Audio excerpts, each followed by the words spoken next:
Hello, hello, all of my beautiful freaking people. Welcome back to another episode of FML Talk.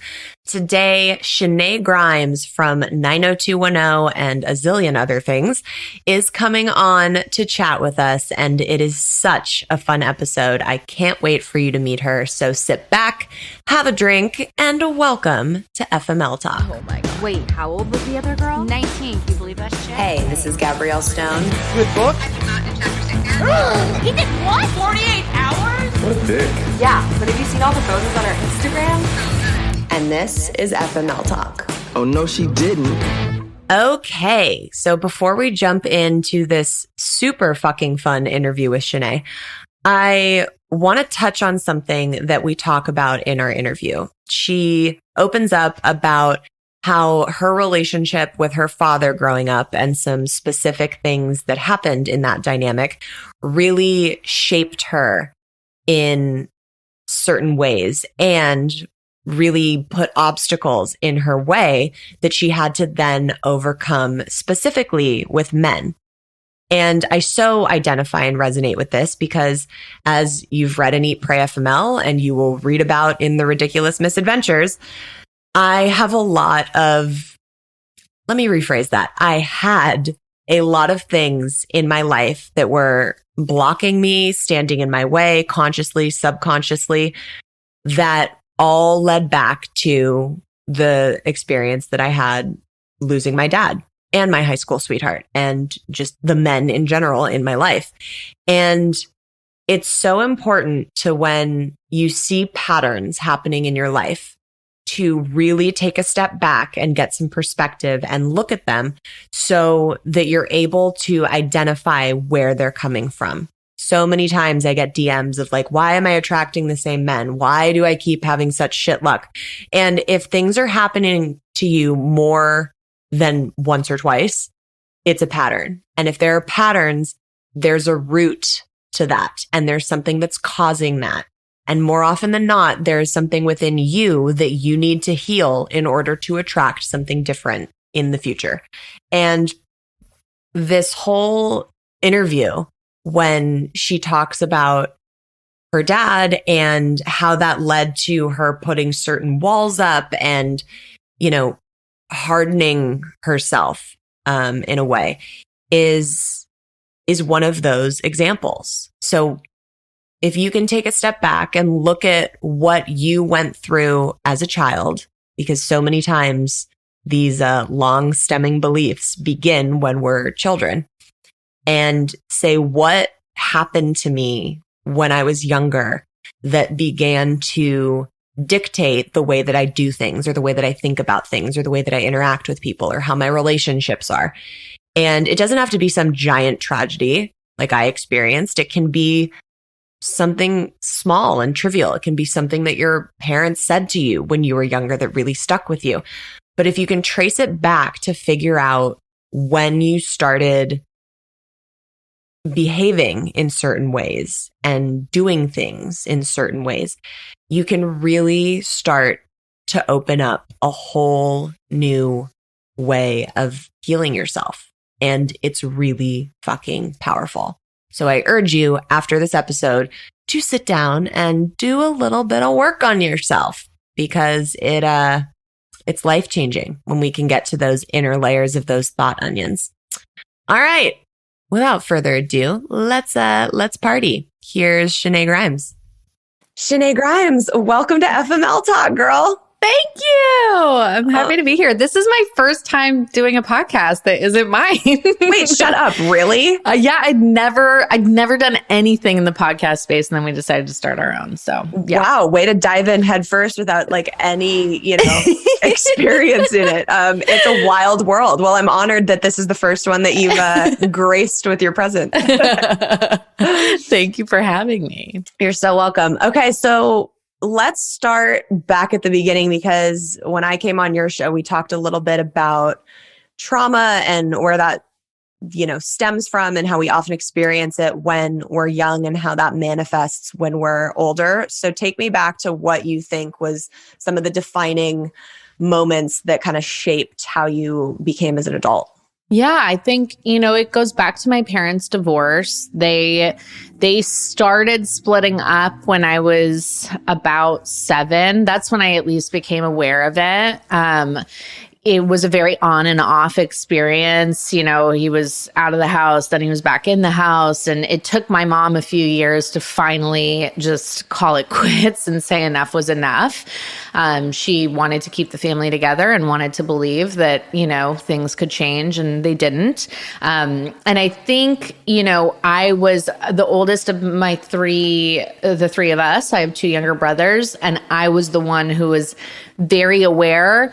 I think my younger brother, the middle one, may have also been aware, but he was very quiet. So he internalized everything. If he did catch on to what was going on, I was not. I was very vocal. So I have always been like that. And I definitely made it known that I knew what was going on. And it broke my heart because my dad I was such a daddy's girl. He was my whole world. And I knew that he did bad things. I was very aware of that, but he was still my dad. So I was still mad at my mom for kicking him out. And he used to have to come to the house. I remember being like 7, I couldn't go to sleep without my dad tucking me in at night. So he would just drive like late at night and come just to tuck me in, and then he would leave again. Wow. And that just speaks volumes about the kind of relationship that I had with him and how much I had him on this pedestal for sure, despite everything. And then again, as I started to get a little bit older, I started being very aware of the grief that my mom was going through. I remember, finding her in the bathroom in tears and seeing your mom, my mom is so strong, and she's the mom that she was always working, but she would still find the way to stay on top of everything for all 3 of us. She would put the little Ziploc baggie with the note with the field trip money in our shoe before school. She had everything together. So to see my mom unraveling was very jarring because she had been my rock. And then when I was about 10 or 11, my dad got in a relationship with a young woman. She was in her 20s, and she was a party animal. She was a bit wild. And I gathered that much at that age for sure. I didn't know the extent of it or what kind of dynamic they had behind the scenes until I was older. But it was definitely under the influence of substances and all the rest of it that can definitely, lead people to make poor decisions along the way. And she had a real jealousy complex with me because I was my dad's princess. That's what he's called me my entire life. That's my nickname from him. And he's the only person who calls me that. But I was, very much like the star woman in his life, or girl, as you female, should whatever, be, as his daughter. As you should be. Yeah. And she took major issue with that. She did not, and I was rebelling, my dad was my dad. I was never that bothered when my mom started dating again, but when my dad started dating, I felt threatened, obviously. Oh, interesting, yeah. And I always had an issue with it. So I was, not the most pleasant child, emphasis on child, to be around. And at about 10, 11, something like that, I guess she had made the call that she did not want to be around me anymore. And she must have given my dad some kind of ultimatum, because all I was aware of was that my dad had us every other weekend, and every single Wednesday we would go and stay at his house or whatever. And he made the decision at that point to no longer pick me up when he would come and collect my brothers for his time with us. So I stayed at home, and it makes me emotional just to think about this, because now I have kids, and there isn't anybody on the face of the fucking earth that would keep me away from your kids them or persuade me to, but whatever. Again, I chalk that up to just, being caught up in other personal things that were making him, a little bit cloudy when it comes to judgment. But so he would come and he would pick up my brothers every Wednesday and every other weekend, and I would stay at home with my mom. And at that point, like that was the big trigger there for was me. There was no explanation, no like this is why you're not seeing your dad anymore. It was just that I was too difficult, and she had issue. I wasn't being nice to her, and that was what it was. So it was very plain sight. It wasn't me interpreting anything. It was it was made clear he was picking her over me. That was that's the bottom line. And that was the trigger for a lot of things that have kind of shaped me into the person that I am today. That idea of not being good enough or being too challenging to love unconditionally. That definitely has stayed with me forever. And like I said to you on Unzipped, that's where my walls shot up all of a sudden. It was like, okay, again, you talk about sense of abandonment because of the loss you experienced at such a young age with the male figure in your life. This was same issue, different circumstances. Sure. And it's almost, I mean, not to compare because there's no comparison, but there's almost a sense that it's like my dad, died. He didn't choose to leave. Like he didn't choose to die. But to be so close with your father and have this bond and then see him blatantly choose this other person over you, that creates some subconscious shit, man. Oh yeah. Big sure. time. And it just led me through life. Again, it made me angry as hell. Like I was so angry. I was so mean. I was just mean to my brothers. I was mean, resenting them, I'm sure, for, being the ones who were okay. Like they made the cut, and mean to my stepdad because I did not trust an older man in my life anymore. And so I really isolated myself from everybody except for my mom. My mom was the one person who I trusted. She was the one person that made me feel safe and like showed me that love, the meaning of unconditional love truly meant like there are no conditions.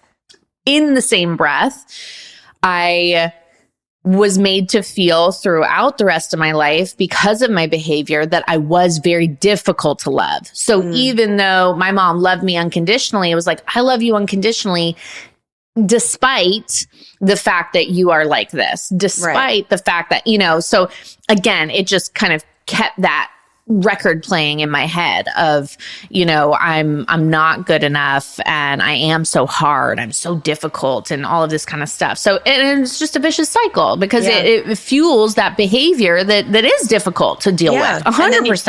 And then you start believing it and you're like, well, shit, I am difficult. And now I just have to exist in this life hoping that someone loves me, even though I'm difficult. Totally. And I'd gotten to a place, for years where I just kept myself to myself. I didn't let anybody in. And the way that I did that was by being hard and callous and all of that kind of stuff. I had a high school boyfriend and that was pretty much it. Like I wouldn't like ever engage in a relationship with a man where I would even allow him to call me his girlfriend. I was like, no, that's like too close to home. Like, no, we'll see each other and whatever, but like, I don't do commitment because I don't trust you to do commitment. I don't trust you to not abandon me. So I'm not even going to set myself up for that. And it really wasn't until I met my husband, and for whatever reason, I can't explain it in like the reality of things. So I have to believe that the universe was at play.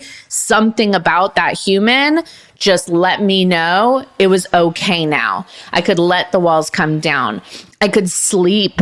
I hadn't slept since I was 10 years old. I was such an insomniac. I ended up self-medicating to just make it through the night and then catch some Z's. Like I could not sleep. And I remember the first night he slept in my bed. I was like, I don't do this. I don't feel comfortable. I don't know how and I'm panicking on the inside. I laid my head on that shoulder and it was like, boom, out. The lights were out. I love that. I slept through the night and it was like, whoa, like that's crazy. And it's just been that way ever since. And from that, I've started to do a lot of healing, and I'm still on that journey. My defense mechanism is still, okay, I have to be fine on my own because nobody else is going to stick around forever. So I just need to make sure that I'm good on my own, Totally.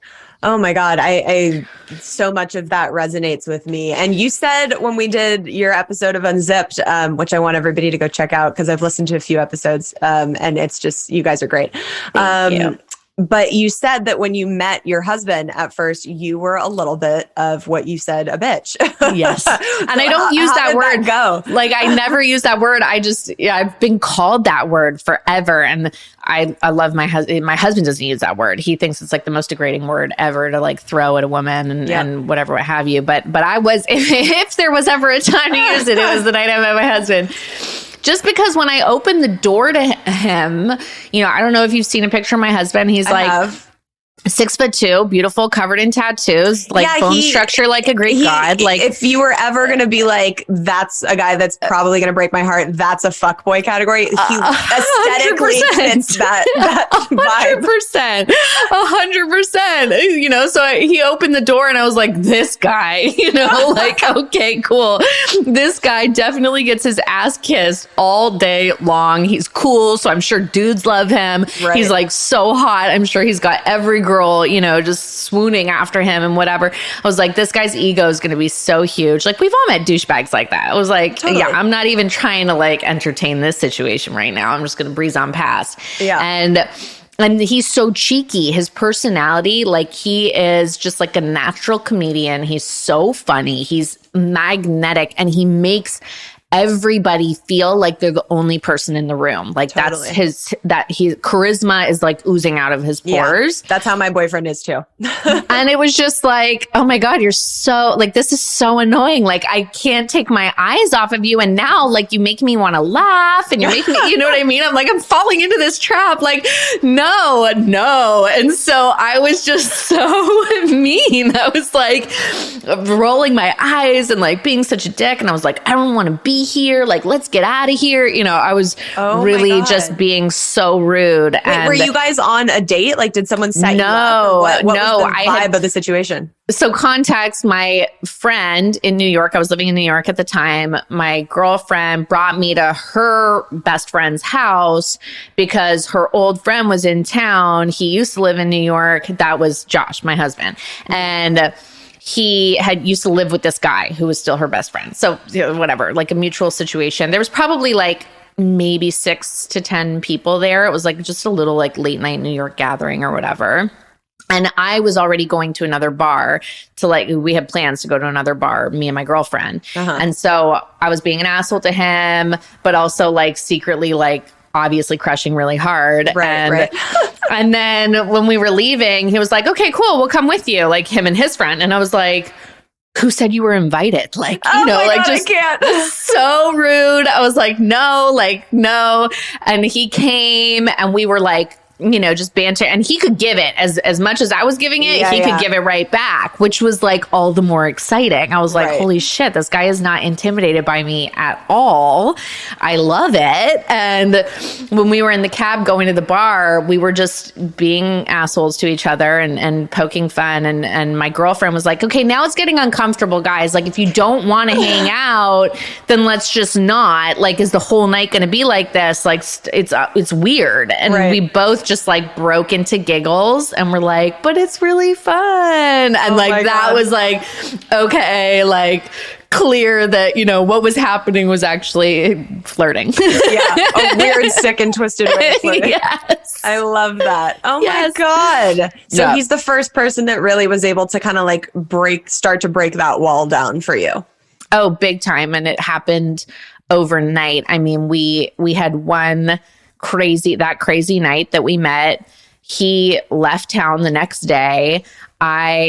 We didn't exchange phone numbers or anything. I chalked it up to like, wow, that was just a great story to tell my kids one day, like when your mom was young and cool in New York City, and then our friend tagged us in a photo on Twitter. This was like pre-Instagram. Right. Oh my God.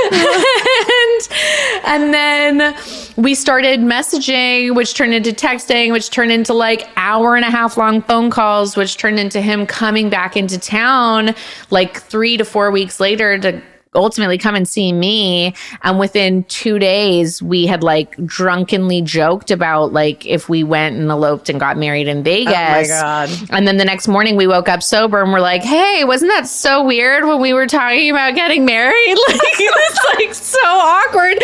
And we were like, yeah. But do you think maybe we should? And oh my God. we were engaged within like a week and that was it. Like it was just like the craziest whirlwind. Did you guys actually go and elope? We didn't, because I was like, you know what? My grandmother, like my Italian Catholic grandmother would just die, like drop dead and die if I went and got married without her there to, you know, see it. So we actually had a real wedding with family and everything like that a little while later. I so love that. And now it is a story that you can tell your actual kids. That we share together. Yeah. Oh, I love that. That's amazing. Yeah. Okay, so let's take me back to when, because you started working in the industry really early, at an earlier age, right? Well, how old were you? I was 13. I was 13. It was the summer before I started high school that I started auditioning and I booked my first commercial. So that was like when it all. So that like constitutes you as like a child star, you know, like you started working really young. Yeah, I think so. I got a part on Degrassi, which was like my first TV series that I was on regularly when I was about 13, maybe 14. So I think that still like qualifies as being a child actor. And how old were you when you booked 90210? I would have been 18. I was 18. Yeah. It was in my like leap year. I had to take a couple extra credits to graduate. So I went from Degrassi straight on to 90210. Nice. You know what? I auditioned for that show to play Silver. Really? So did I. I auditioned to play Silver. Yes. I love. Because we're way more Silvers than we are Annies. For sure. I was so bummed when I found out I did not get that part, and then thankfully there was another part available. But yeah. Oh my God, that's too funny. So how do you think, you know, starting in the industry that young, how did that impact your, you know, kind of self-worth and how you grew up in the industry? I think, you know, I'm such a geek when it comes to like horoscopes and stuff like that. But just because I feel like, I don't know, like I identify so hardcore with like every Scorpio attribute under the sun, you know, every time I read a horoscope reading, I'm like, oh my God, they're in my brain. And I think that by nature, you know, Scorpios, there's something special about us. There really is. And I think anyone who knows a Scorpio knows that to be true. You know, there's something about us that's different, like it or hate it. I was going to say they either love it and they're like, this is my favorite person. They're so badass. Or they're like, oh my God, I wouldn't touch them with a 10-foot pole. Yes, exactly. Like no in between. No, exactly. But it's definitely like we make an impression, you know, and I think from a young age, I just always wanted to be the one that excelled. Like I wanted my grades to be better than everybody else's. And it came naturally to me. Like so many things come naturally to us, right? So you do have that, whatever that it thing, that it factor that people talk about. I think it's like an inherent Scorpio trait that you have it in some capacity in, you know, however that manifests in your life.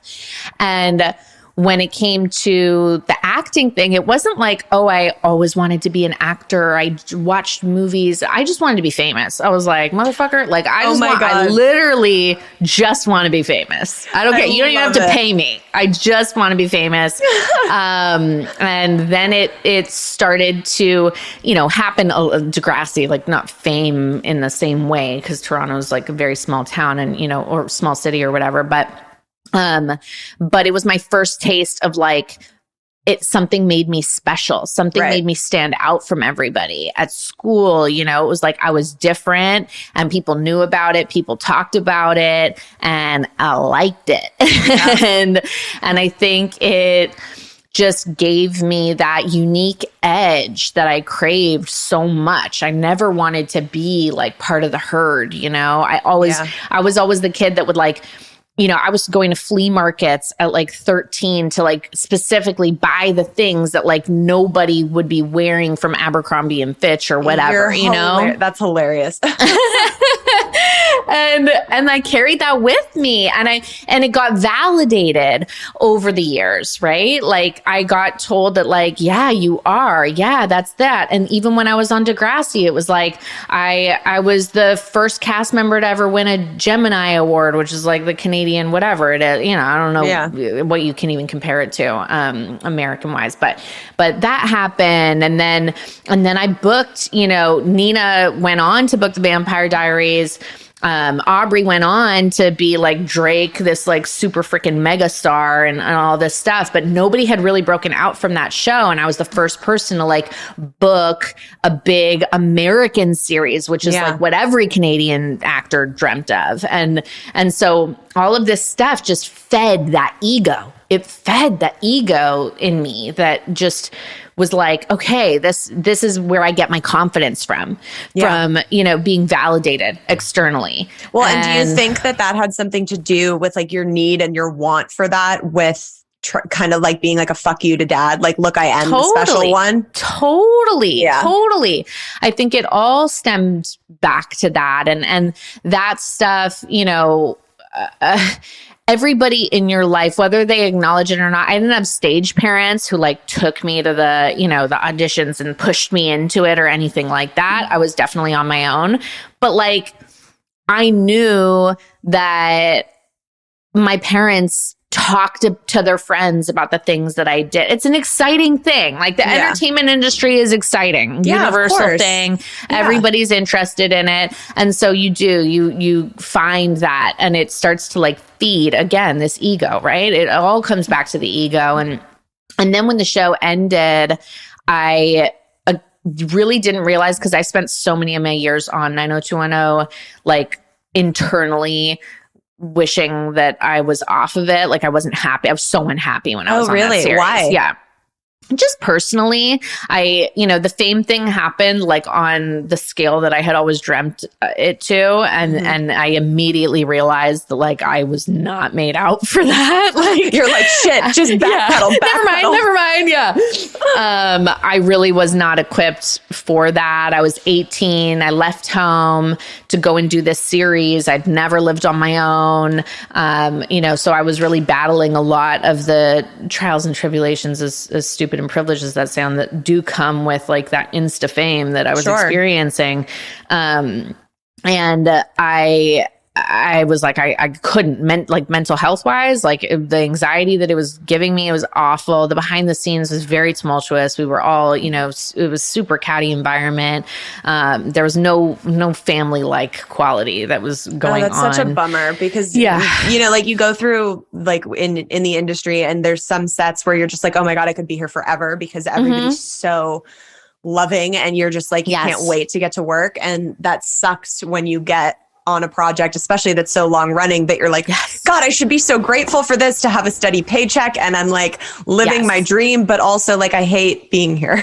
Yes. And like gratitude, like that to me was like the key of why I needed to just kind of stop and reposition everything after that show ended, because I realized like ego was a big player in my mind that needed to be put in check, and gratitude had all of a sudden flown out the window, because all of my dreams came true really quite easily. Like it all happened too fast. Yeah. I never had to work hard and hustle and deal with the rejection that like are good characteristics for you to, kind of grow and learn from. And then, I ended that show realizing like, wow, I've lost all sense of gratitude for this beautiful, unique, incredibly wild experience that I've gotten to have in my life, because of all of the ways that it had chipped away at my soul for the 5 years that I was on that show. And so I needed to really just kind of like step back and rebalance myself. So I was like, okay, I'm done now. Like I fired like my acting agents. I was like, this is it, guys. I'm not doing this anymore. I didn't want to jump onto the next project. Right. And I'm sure, as an actor, it's like when you don't roll with the momentum that you have. And then later you're like, okay, I need a paycheck. Like, you know, just kidding. Can I come back? Yeah. Hey, remember when, you know, you're hot when you're hot and you're not when you're not.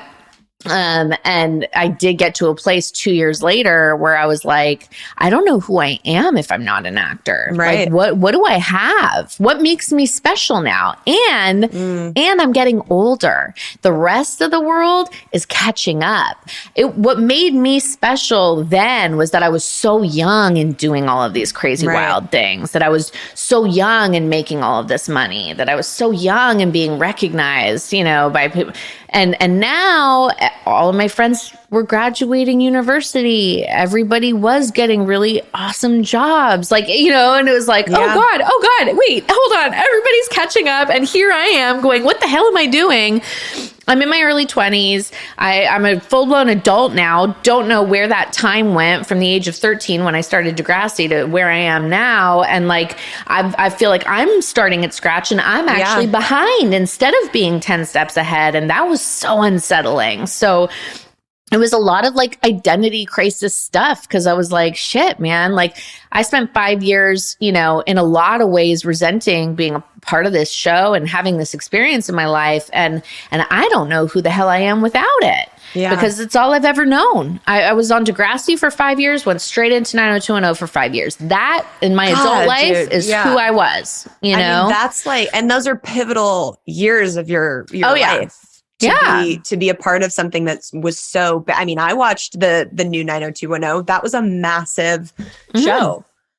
I can't even imagine, you know, and then to really feel like I don't want to do this anymore, but then what the fuck do I do? So where did you go after that?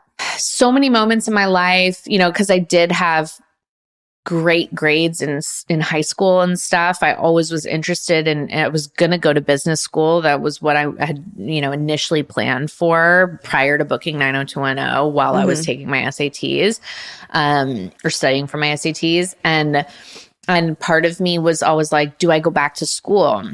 But it's hard to go back to school when you're now an adult with bills and responsibilities and you need your life moving forward. To commit to like a 4-year education, even if you fast tracked it, you know, it was it's still going to be a lot of heavy lifting. And I wouldn't be able to really work or like make money, you know, while I'm doing that, because when we work, you know, and acting jobs still were keeping me afloat. 2 years later, I decided to get back into it. I started doing like the Lifetime Hallmark stuff.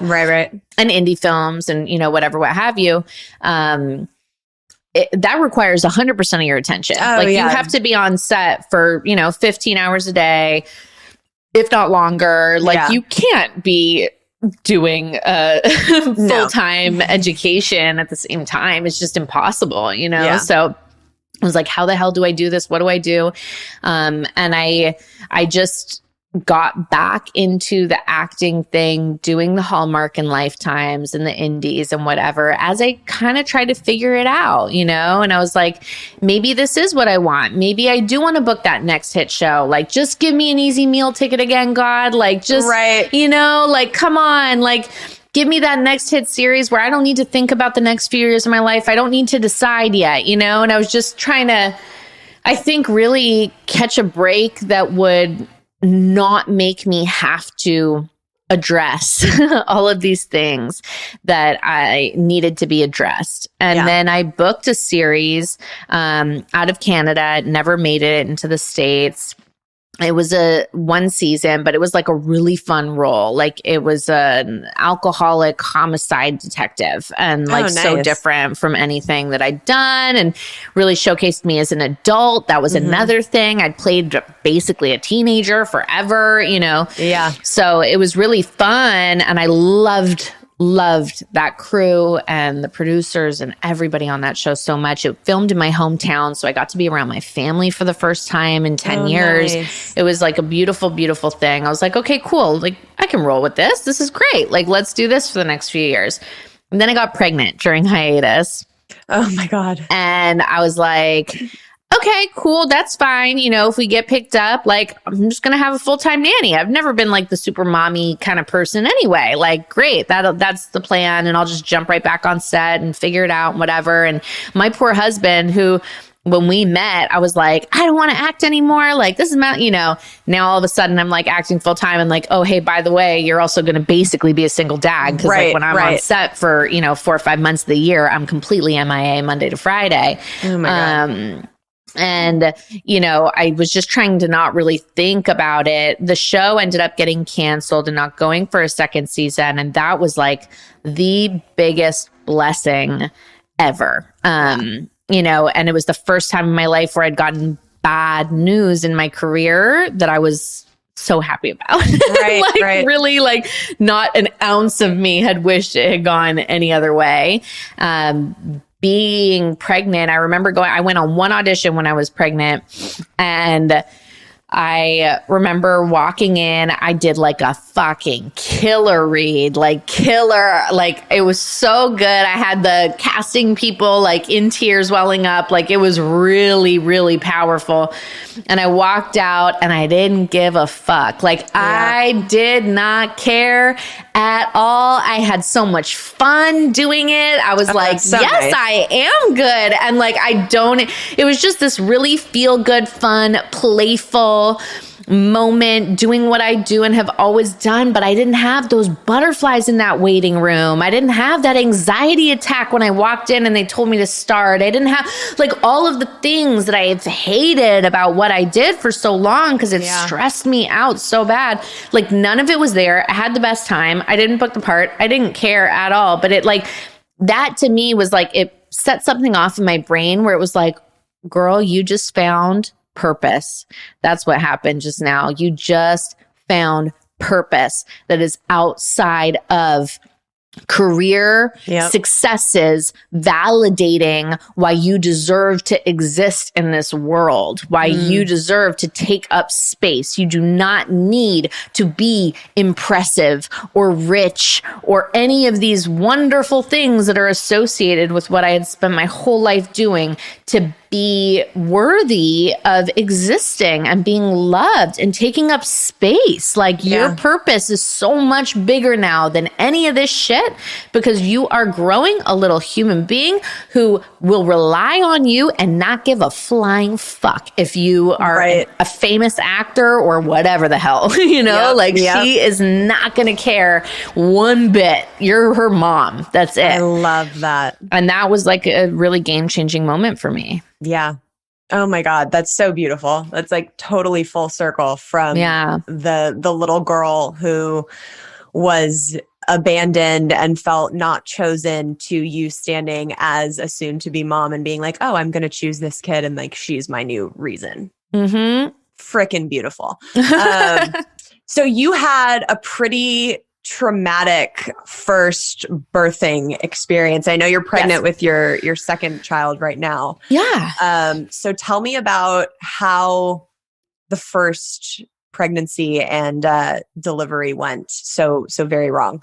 Yeah. So I had like the smoothest pregnancy ever the first time, literally 0 complications. Like, it was just easy breezy. And I was like, well, look at my body go, man. Like, it's incredible to me, like what our bodies can just do.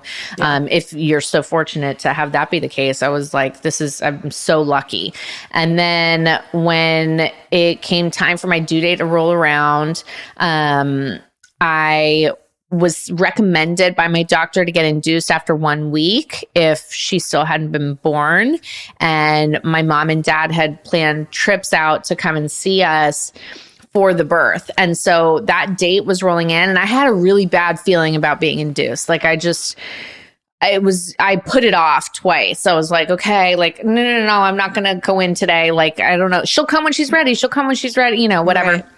And then I felt pressure that, like, again, my dad was coming into town, and, he expected to be in town for just a couple days for like the birth of his first grandchild and, whatever. And I kind of let the circumstances around me, like, pressure me into just pulling the trigger on this induction that I really wasn't feeling right about. So I went in, I got induced.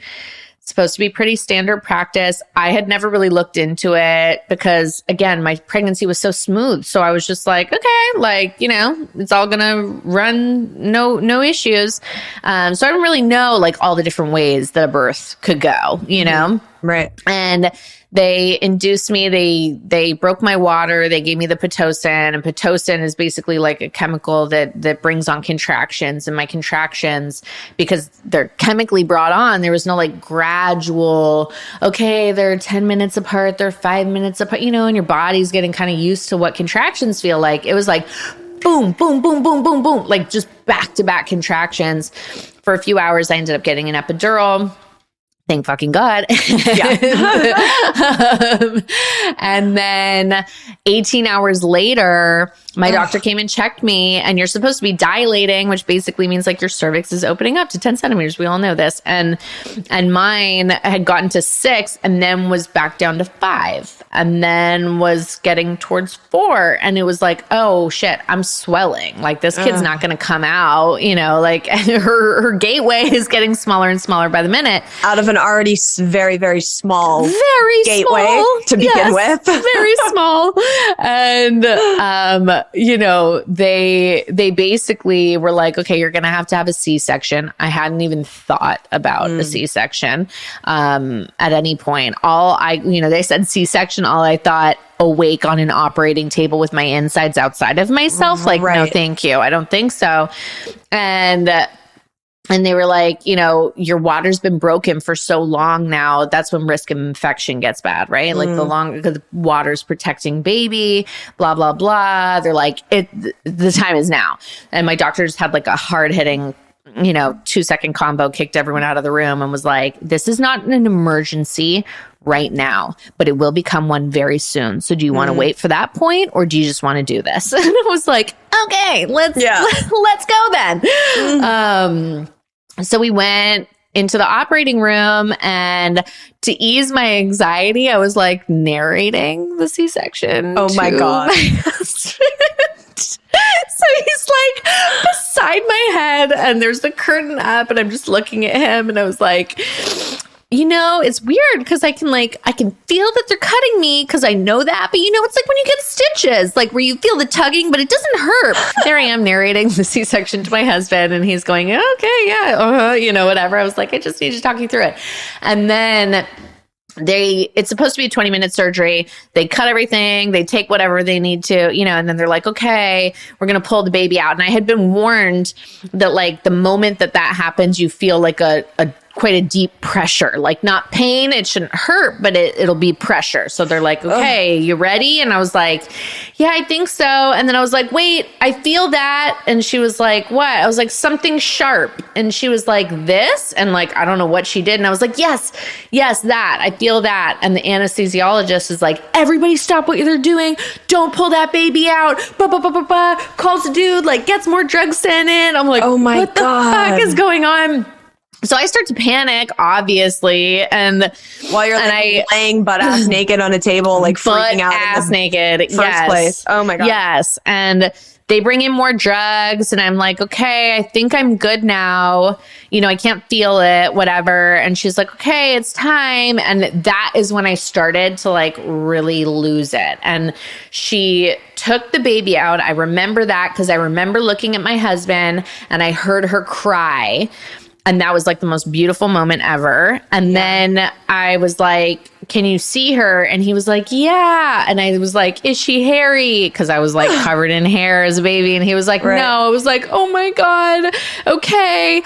Is she like, she's good? And he was like, yeah. I was like, okay, I love you guys. And he was like, okay. And like eyes roll back in head.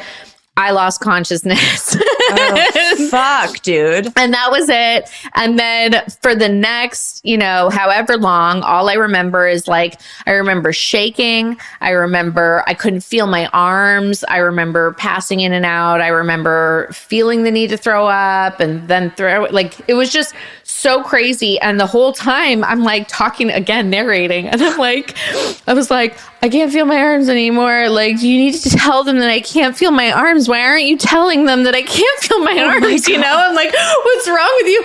And he's just looking at me going like, okay, babe, she's saying she can't feel her arms. Meanwhile, he's aware that he is watching a shit show unfold in front of him, because an hour later, I finally come to, roll over. There's blood all over the ceiling. Like something had gone bad. The ceiling? Yes, literally on the ceiling, on the overhead hanging light. I just remember like it was like life washed back into my face. I all of a sudden, you know, like after you have like a really good puke when you're drunk or whatever, and you're like, okay, like let's go time, you know, like you're like, I'm good again.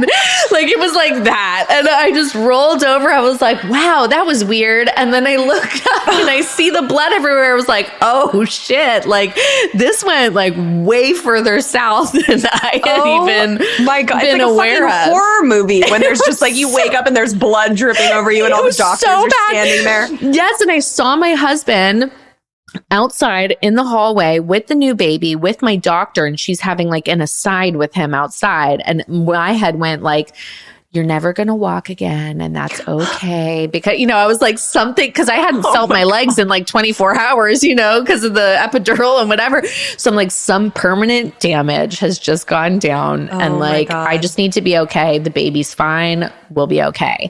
And then he comes back in, and I remember my doctor walked up and I was like, just tell me, what is it? And she was like, what do you mean? I was like, what is like the permanent, like there's some bad news. And she was like, no. You had like a tear and, you know, things, but you're fine. It's just going to make the recovery a little bit harder, but like, you're good. I was like, oh, okay. Like you could lead with that instead of me just like wondering what the dripping blood on the fucking ceiling is, guys. Yes, it was so crazy. And honestly, like, because I lost consciousness so much, it was definitely traumatic, but I think like it actually, like my body, now that I'm pregnant and about to give birth again, it's almost like my body remembers the trauma more than I do mentally, because now it's like, oh girl, like we're getting close to that time where like we almost lost ourselves for a moment. And it's like bracing for that. It's probably like holding on to it, you know, cellularly.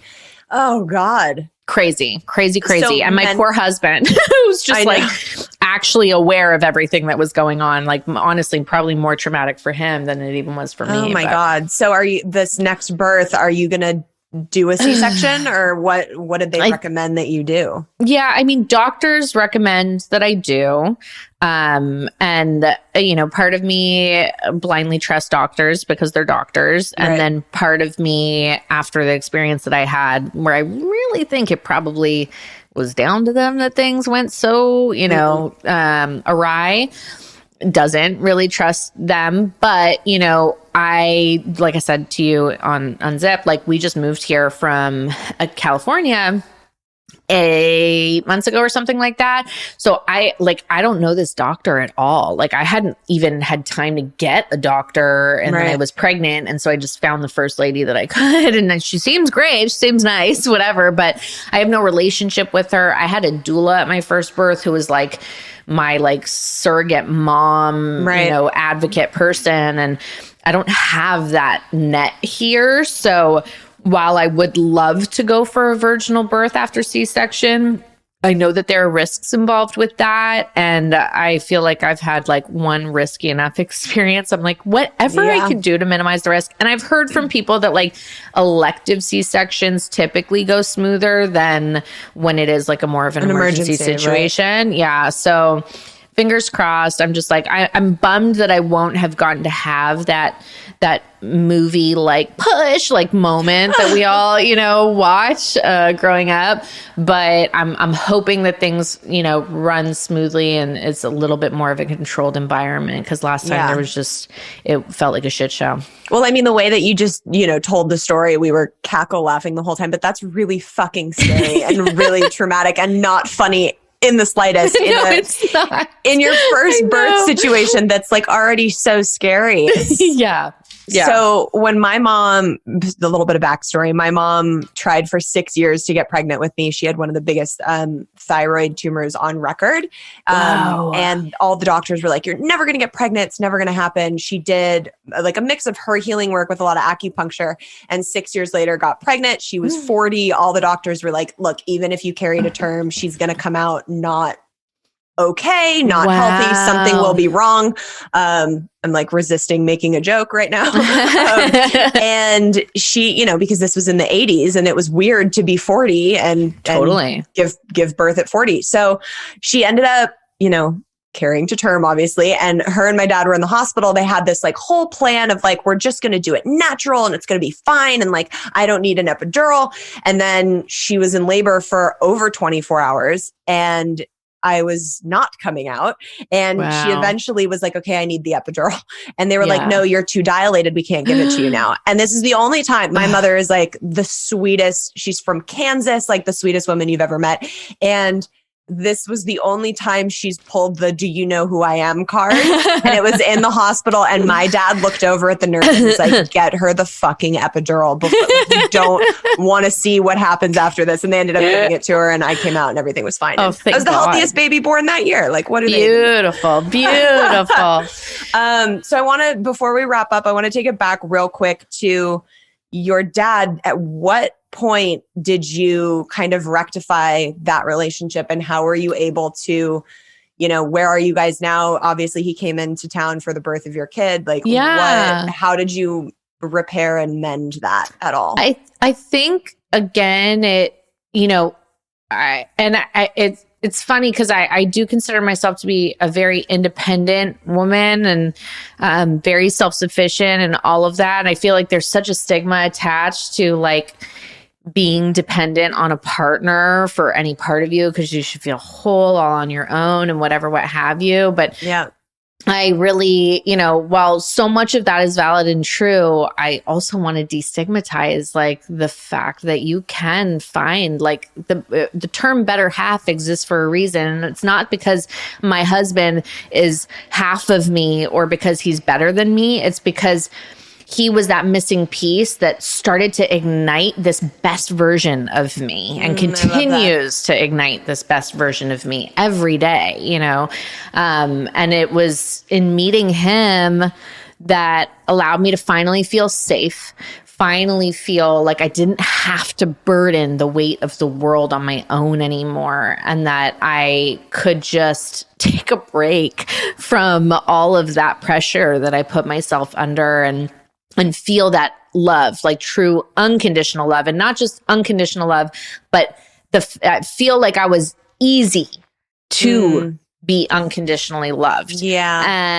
And that made a world of difference for me. And then as you get older, you start to realize that your parents are just like other fucked up people who have kids. Right. You know what I mean? Like that's, just like we are, I always joke, but like, it's also like a half truth. Like I know my kids are going to end up in therapy one day because of me. You know what I mean? Like we all do. Like that's the reality. And not because I'm going to do anything horrible to them or anything like that, but just because I'm human and they're human and they're different from me and, all of this stuff. It's like, it is inevitable. So I think I just got to a place of acceptance with him where it was just like, and we talked about this on Unzipped, right? Like compassion for people and just knowing that like, my dad was going through some shit. It wasn't that he was, yes, his actions were maybe not like the best, of course, as a dad or whatever, what have you, but it wasn't because he didn't love me. It wasn't because he didn't choose me. It wasn't because of any of those things. It was because he was going through some shit. Right. And now, I've learned so many incredibly valuable lessons from my dad in parenting. They might not have been like the most positive lessons that are things I want to pass on, but I think you can be super grateful for the negative experiences too, because they teach you just as much, Totally. And that's kind of what I've carried with me with both of my parents. And then when you have kids, it's like, takes it to the next level, right? Because you go, wow, okay, like now I'm mom. Like now I'm no longer child and this is how my mom and dad have affected me. Like that is not my kind of sole focus. Now I am mom and my partner is dad and this is our child and it's our responsibility. So what can I learn? What are the good and the bads and all the rest of it in between? And how can I carry that on with how I'm going to parent my own daughter? Because she needs me now. And that's it, you know? So it's definitely eased my relationships with them because I don't rely on that for validation in the same way. I've gotten a lot of confidence in who I am as a person by how I am as a mom. And so I don't need that external validation in the same way, I guess. Totally. I love that. It's a beautiful way to take the shitty things that happened to us when we were little and learn the blessings and how we can really become better people because of them. Yeah, definitely. My love, tell everybody where they can find you on social media and the podcast and all the things. Yes. So on social, it's at Shenae Grimes-Beech. That's like Facebook, Instagram, YouTube. I do a YouTube weekly vlog with my husband. That's really fun. And that's the same thing, youtube.com/Shenae Grimes-Beech. And then I also have a blog called The Damn Thing, which is just like the written word is actually my happy place. I have not written a best-selling book like some of us who are involved in this conversation, but I definitely dream to one day. So in the meantime, I just get to write little blog posts on there. But it's just a really fun space for me. So yeah, you can check it all out. I love that. Yay. And the Unzip podcast. If you like podcasts, come and listen to us too. Yeah, Gabrielle's over there on ours. It's a super fun one. I had a great time talking with you guys. So thank you so much for coming on FML Talk. This has been wildly fun and informative all at the same time. Thank you so much for having me. You're so welcome. Thanks, girl. I want to thank Shenae again so much for coming on. Make sure you go and check out her and Anna Lynn's podcast, Unzipped, and go party over there with them as well. It's a really fun girl talk vibe of a show. We are going to take a turn now and go into some of your FML stories. Here we go.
Damn, girl. I feel like when we date people, I was going to say men, but women, you know, I've heard horror stories on that side too. So I feel like when we date people, if we could just get a family history of all the bullshit that their parents did, experienced, are like, it would be a really great way to pick out some potential red flags, or at least get some fucking warning signs. Because I feel that way about my ex-in-laws as well. Apple tree. Let's just leave it at that. I'm so glad that you got out of that toxic fucking situation when you did, before there were kids involved. Like, count your lucky stars on that, girl. And don't brag about how many fucking messages you get on dating apps. Like, that's not... Why do men? Let's just leave it at that. Why do men? Okay, here's number 2. Hey, Gabrielle, it's Jasmine, and I wanted to share my FML story. I started to date my first real boyfriend when I was a junior in high school. I was definitely young and naive. He told me that he loved me very early on in the relationship, and I was new to that, as well as being a virgin. He partied all the time, and I was constantly told that he was cheating on me with so many different girls, but I believed him when he said he didn't. He even went as far as to give me a ring and ask me to marry him to prove that he wasn't cheating on me. Major red flags, I know. I kept getting messages on MySpace about people he was sleeping with, and I finally had had enough. I left work early one evening and showed up at the place that he was staying at and blew off all of our friends and told him that I was done and wanted to move on with my life. By this time, I was a sophomore in college, and I wanted to enjoy myself without being tied down to someone who made me miserable all the time. I found out shortly after I broke up with him that he got a girl pregnant that he was accused of cheating on me with, and he still denied the cheating. Years after I was married with a daughter of my own, I found out that pest control had come to my grandma's house after I was there visiting for a long weekend and found out that he was the one who showed up at the door to spray the house. He walked around the house looking at all of the pictures of my family and asked her as he was getting ready to leave, "You don't remember me, do you?" And she said, "No." He said, "I'm so-and-so, Jasmine's ex-boyfriend." He proceeded to tell her how badly he had messed up and how he lost the best thing that he ever had. He's right, and I'm much happier now knowing that I was able to enjoy myself in college and find an amazing husband who treats me and my family so well. That's my FML story. Why do I love this so much? Because of course the job that he was there doing was pest control. Oh my God. It's too good. First of all, hi, Jasmine. Jazz is one of our hardcore, FMLers from the beginning. So it was so good to hear your voice come through on this story. And I love it. It's full circle moment when you finally take your stand and stand up for yourself. And they're always regretting it in the fucking long run, girl. Cheers to you. So normally this is the part of the show where I tell you what the episode is for next week, what's coming up, what to be excited about. I'm going to do this a little differently because next week's episode is a surprise. And if you have been watching my social media, waiting for some hints about a certain something, this is your hint. I will see you guys next week.